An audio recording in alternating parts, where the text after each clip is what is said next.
those who are aspiring for mukti, this dimension that we are referring to as Mahakala becomes of paramount importance. The Mahakala temple, it will shake you from the root of your existence.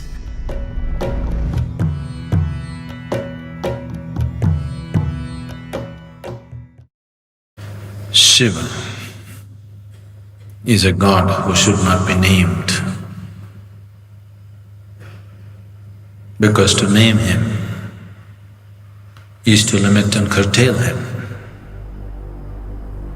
At the same time, the sum of his many names also bring out the indescribable mystery of who he is, or indescribable mysteries of what this creation is. Of his various forms, Kala or Mahakala is an important, at the same time a fierce form. As Mahakala, he is the lord of time. As Kala Bhairava, he is the destroyer of time. Kala means time. Time, as you experience it, is only the cyclical movement of physical existence. The earth rotates, it's a day. The moon goes around the earth, that's a month.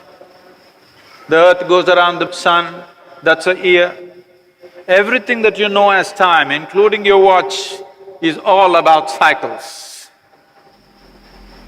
Everything that's physical is cyclical in nature.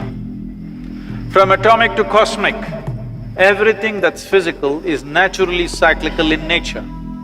And because of your physical existence, because of your involvement with the physical nature of who you are, you have a sense of time. As you sit here, because you have a body, it is keeping time. If you become free from the cyclical moment of life, then we say you are in mukti or absolute liberation. So those who are aspiring for mukti, those who are seeking absolute liberation, for them this dimension that we are referring to as Mahakala becomes of paramount importance.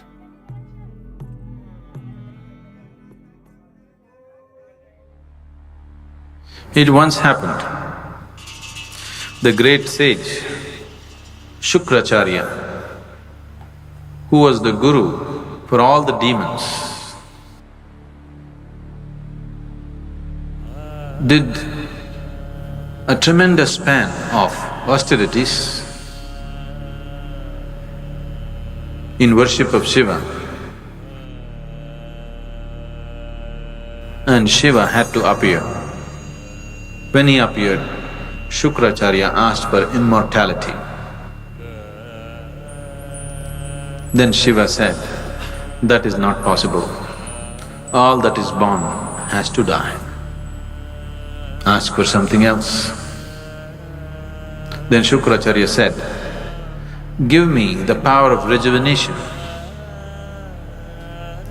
that any kind of wound, any kind of disease I can rejuvenate, give me that power.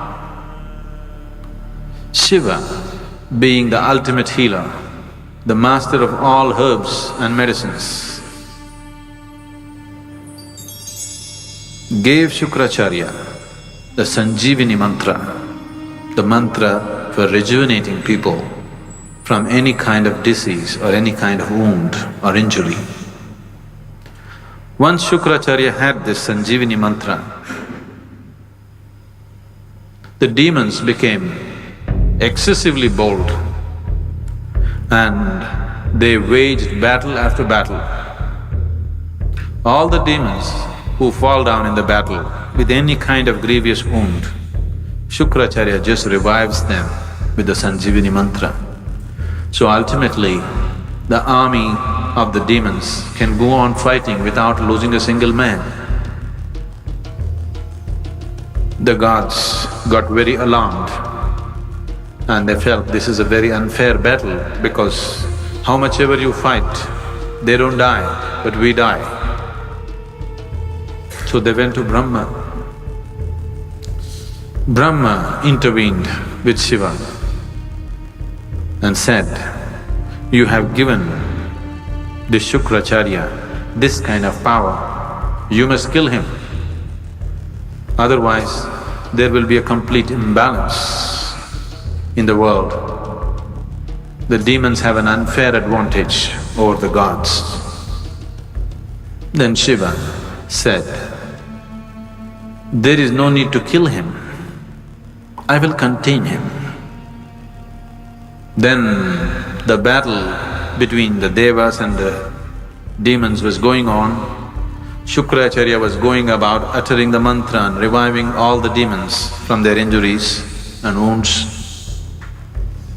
Then across the horizon, a terrible creature, an ogress, whose name was Kritika, came in a hideous form. She was one of the Shiva Ganas. She came and sucked Shukracharya into her womb. And there he remained as a fetus. And he was contained, and a balance was set forth between gods and demons. A more fair and just battles were fought. Then Brahma was so amused and he thought, it is only Mahakala who can do this, that without killing the person, he can completely contain his life. Shukracharya remained in the womb of Kritika and his Sanjivani mantra became impotent. Or in other words, Mahakala froze time for Shukracharya, that he cannot move on.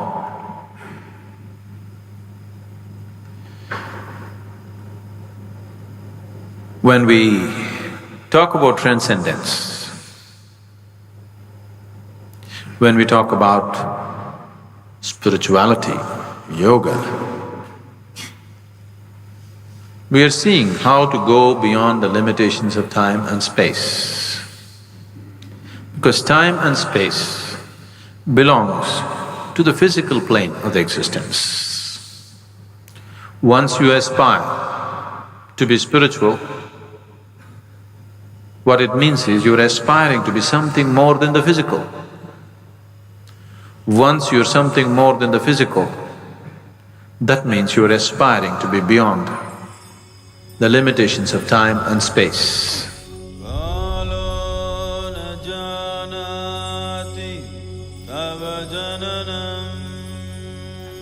The Mahakala temple, the linga that is consecrated there, is of phenomenal nature. It will shake you from the root of your existence.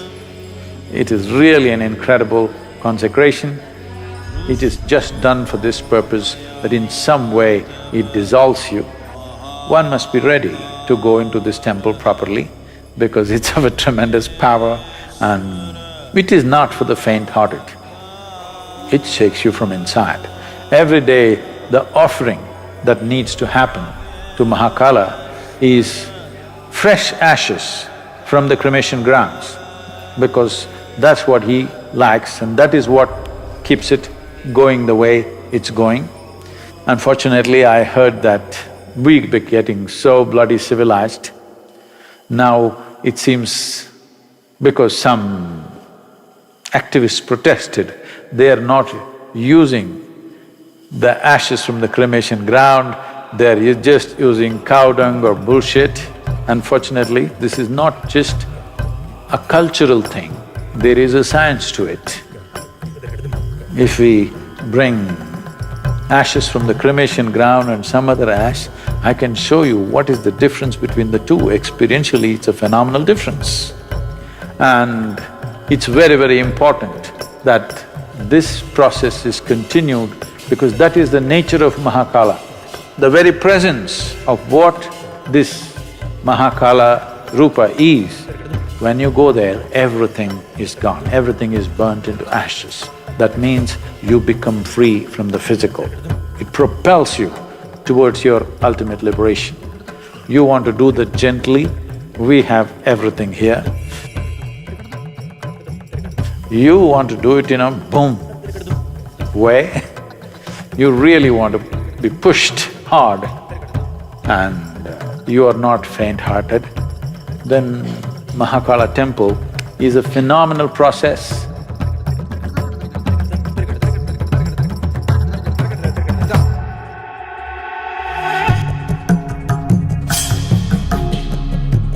Your body should sleep, your mind should sleep, everything should sleep, but you must be awake. Every day, you have free enlightenment when you go to sleep. But the problem is you're unconscious. You master your mortality if you just manage to stay awake when you slip into sleep.